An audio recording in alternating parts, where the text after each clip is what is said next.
Yo, yo, yo, what is up, YouTube world? I hope you are having a fantabulous day. Download all the episodes below. We have begun decorating our fantabulous new closet. I am very excited about all of that happening. And yeah, we continue to record from inside a closet. So that is obviously pretty freaking cool. Something I wanted to talk to you today about. Aaron Rodgers.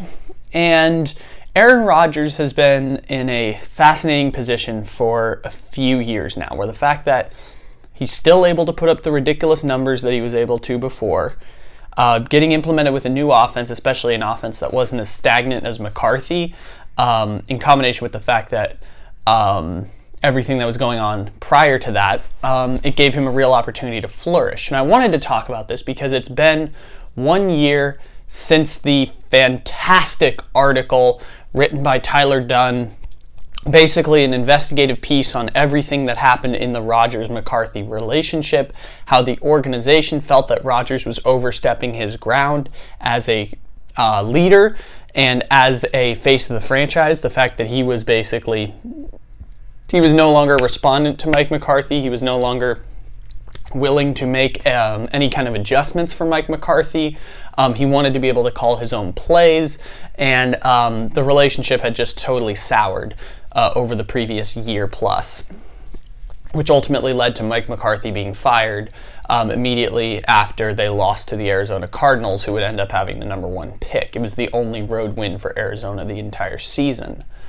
So what's fascinating as all that comes to fruition is where we are a year later, where the conversation around Aaron Rodgers has changed, where, yeah, he can still be the Aaron Rodgers that throws 350 yards and 3 touchdowns, 4 touchdowns in a game, but they haven't needed that anymore.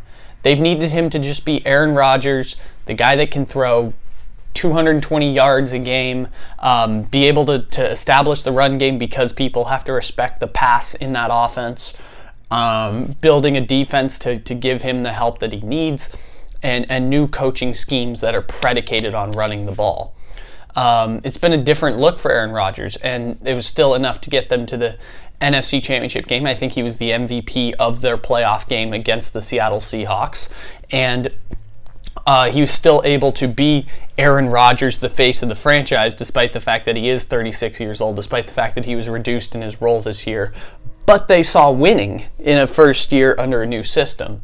So seeing where we were a year ago with Aaron Rodgers to where we are now, it looked like this thing's not really going to work out very well for Aaron Rodgers or Matt LaFluer, because everything that was transpiring before indicated that LaFluer, the young coach coming in from Tennessee, wasn't a particularly expected hire, to say the least, was not going to be able to kind of respond to Aaron Rodgers and his coaching style, and that Rodgers was going to kind of dictate everything and not really give him a chance because Aaron Rodgers was perceived as this guy who had totally gone power crazy and wasn't able to operate in the best interest of the team. But it turned out that Aaron Rodgers was actually able to change the way that he responded to particular situations, and particularly amongst those is the fact that we didn't hear a lot of drama.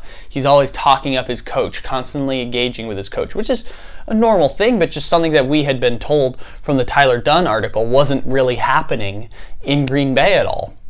And you see where we are a year from now. Aaron Rodgers is still that same guy who still wants to win another Super Bowl, who only won one, and that's maybe one of the greatest disappointments in all of NFL history. The fact that Aaron Rodgers only has one championship, the fact that that team couldn't really put anything together to enable him and put him in a position to succeed was really a sad story as everything kind of progressed. And I think as we look at it now, the Green Bay Packers find themselves in a very fascinating situation, one in which they can compete again next year. It's going to be a difficult division with the Bears, with the Vikings. The Lions are going to try to get better.